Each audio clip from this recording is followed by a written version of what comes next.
విద్యా హక్కు చట్టం 2009 ప్రకారం ప్రైవేట్ పాఠశాలలో ఉచిత ఆన్లైన్ అడ్మిషన్లు పొందిన విద్యార్థులకు అడ్మిషన్లు ఇచ్చేందుకు నిరాకరించడం అక్రమంగా వివిధ రకాల ఫీజులు వసూళ్లపై చర్యలు తీసుకోవాలని విద్యా హక్కు చట్టం 2009 ప్రకారం section 15, section 18, section 18(1), section 18(5), section 31 ప్రకారం ఉచిత విద్యా అడ్మిషన్లు నిరాకరించడం మరియు చట్ట వ్యతిరేకంగా ఫీజులు వసూలు చేస్తున్న పాఠశాలలపై విచారణ జరిపి చర్యలు తీసుకోవాలని జిల్లా గ్రీవెన్సెస్ ఏర్పాటు చేయాలని నెల్లూరు జిల్లాలో 2025-26 విద్యా సంవత్సరంలో విద్యా హక్కు చట్టం 2009 ప్రకారం ప్రైవేట్ పాఠశాలలో ఉచిత ఆన్లైన్ అడ్మిషన్లు పొందిన విద్యార్థులకు అడ్మిషన్లు ఇచ్చేందుకు నిరాకరించడంతో పాటు విద్యార్థి తల్లిదండ్రులను ఇబ్బందులకు గురిచేస్తున్న పాఠశాలలపై విచారణ జరిపి చర్యలు తీసుకోవాలని కోరారు. విద్యా హక్కు చట్టం 2009 ఉచిత విద్యా అడ్మిషన్లకు పాఠశాల విద్యాశాఖ ఆన్లైన్ దరఖాస్తు చేసుకుని అర్హులైన విద్యార్థులందరికీ అడ్మిషన్లు ఇవ్వాలని అన్నారు.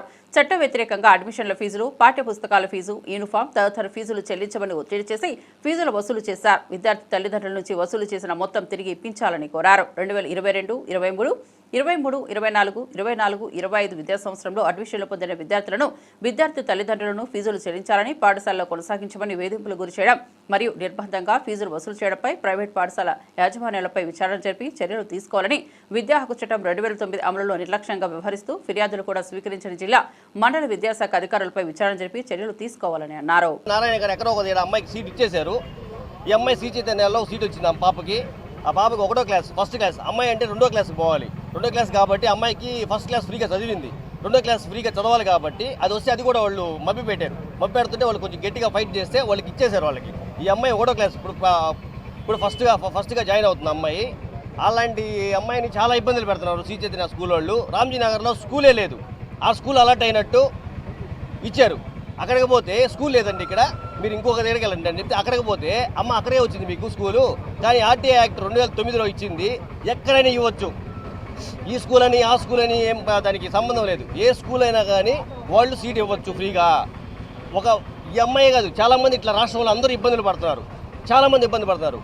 ఏదో అమ్మాయి వచ్చింది కాబట్టి ఏదో మనం మాట్లాడుతున్నాం ఈరోజు.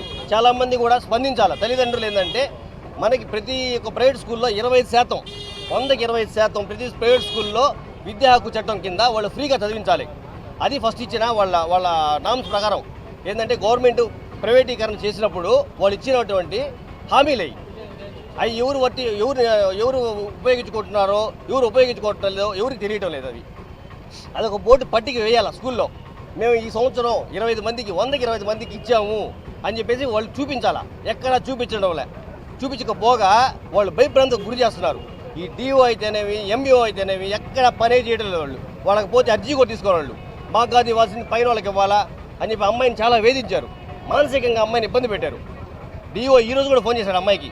ఈరోజు ఫోన్ చేసి మాకు చెప్పకుండా ఎలా వెళ్తావు, కలెక్టర్కి ఎలా అర్జీ ఇస్తావు, నేను చూస్తాను అని చెప్పి అమ్మాయిని భయపించాడు. సార్ లేదు సార్, నేను చూసుకోలేదు సార్, నేను క్యూలో ఉన్నాను సార్, ఫోన్ ఎత్తలేదు సార్ అని చెప్తే నీకు అంత ఇర్రెస్పాన్సిబుల్గా ఉన్నావు నువ్వు అని చెప్పి అమ్మాయిని బెదిరిస్తాడు.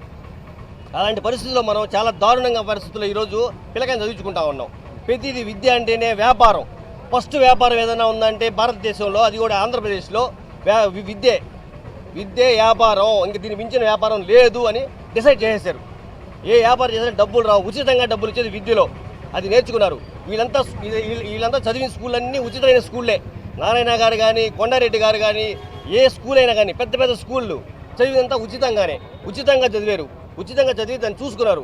దీంట్లోనే ఉందిరా మన వ్యాపారం, విద్యని వ్యాపారం చేసుకోవచ్చు అని వీళ్ళని చూసి పుట్టగొడుగుల్లా వెలిసిపోయినాయి ప్రైవేట్ స్కూళ్ళు. ఏ స్కూల్కి అనుమతులు లేవు, ఏ స్కూల్కి కూడా అనుమతులు లేవు. వాటి మీద డిఓ గారిని కలిస్తే మేము వాళ్ళకి నోటీసులు పంపించామని చెప్పి, దానికి పంపించలే. గట్టిగా లాస్ట్ వీక్ వచ్చి మేము అడిగితే అప్పటికప్పటికి ఏ స్కూల్కి పంపించరా, మాకు పంపించారు నోటీసు. ఏంది మేము ఇచ్చాం కాబట్టి అర్జీ మాకు పంపించారు, ఏ స్కూల్కి కూడా రాలా. ఎల్కేజీ నుంచి యూకేజీ అప్పర్ ప్రైమరీ ఎక్కడ 500 పైచీలు స్కూళ్ళు ఉన్నాయి నెల్లూరులో. పుట్టగొడుగుల గొంతుకు ఒకటి ఉన్నాయి, కానీ ఎక్కడ కూడా వాటికి ఎక్కడ పర్మిషన్ లేవు. అవి చెప్తే డిఓ గారు, మన కలెక్టర్ గారు స్పందించి డిఓ గారిని బాగా ఈరోజు చాలా ధన్యవాదాలు చెప్పాలి కలెక్టర్ గారికి. ఆయన చేతులకి నమస్కారం చేయాలా. సాయంకాలం లోపల సార్ట్అవుట్ చేసేయమన్నారు. సాయంకాలం లోపల అమ్మాయికి సీట్ ఇచ్చేయాలా. ఈయన పక్షంలో ఆ స్కూల్ మూసేసేయండి. ఆ స్కూల్కి పర్మిషన్ ఎట్టిస్తారు మీరు? ఫ్రీగా వచ్చింది కదా, ఫ్రీగా వచ్చిన స్కూల్లో అమ్మాయిని అక్కడ చేర్చాలా. లేదంటే సాయంకాలం లోపల మూసేసేయమన్నారు. రేపు వచ్చి ఆ స్కూల్లో జాయిన్ కాకపోతే రేపు వచ్చి మళ్ళీ మమ్మల్ని కలవండి, మేము దాన్ని న్యాయం చేస్తామని చెప్పి మన కలెక్టర్ గారు చెప్పారు. ఆయన చాలా ధన్యవాదాలు. ఆయన కృతజ్ఞతగా ఉన్నాం మేము. అలాగే డిఈఓ గారు, ఎంబీఓ గారు ఎవరు చెప్తే వీళ్ళు మాట్లాడుతున్నారో, ఎవరు చెప్తే వాళ్ళు యాక్షన్ తీసుకుంటున్నారో తెలియదు. రాజకీయంగా కూడా వీళ్ళు వాళ్ళని మభ్య పెడుతున్నారో లేకపోతే వీళ్ళే ఇంకేమన్నా దీనికి పాల్పడుతున్నారో మాకైతే అర్థం కావట్లేదు.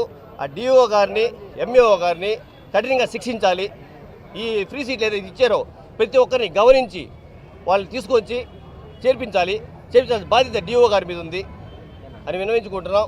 మీడియా మిత్రులందరికీ ఇంకోసారి ధన్యవాదాలు తెలుపుకుంటున్నాను.